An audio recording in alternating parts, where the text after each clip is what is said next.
Bonjour, shalom, peuple de Dieu. Je voulais intervenir un peu sur cette atmosphère qui est en train de se passer au niveau de l'église du réveil au Congo.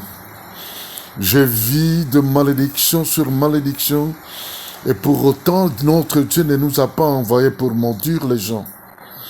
Je voudrais que vous vous rappelez de l'histoire de Jacob avec son premier fils Ruben.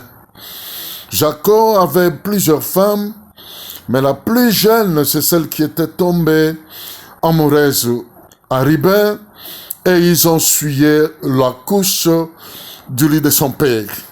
Avant la mort de Jacob, il avait privé tout le droit à Ruben à cause du péché qu'il avait commis. C'est-à-dire, Ruben avait été maudit toute sa vie. Mais après la dispensation de Jacob, vint celle de Moïse.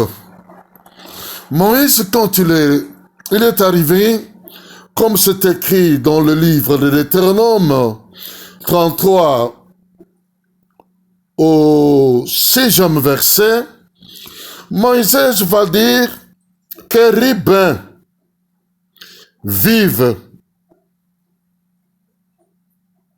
qu'il ne meure plus, et que ces hommes soient nombreux et bénis.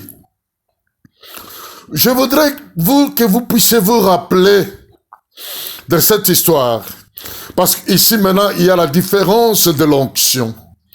Qui a le pouvoir de maudire et qui a le pouvoir de réfuter. Comment Albert Kankenza doit maudire une grande autorité comme Mbosso, le chef de l'Assemblée nationale, pour des raisons de ses intérêts égoïstes? Albert Kankenza fait plus de 20 ans à la tête de l'RC, il n'a pas justifié sa gestion. Il se partageait l'argent comme des butins de guerre. Et il va lever sa voix pour maudire Mbosso. En quelle qualité?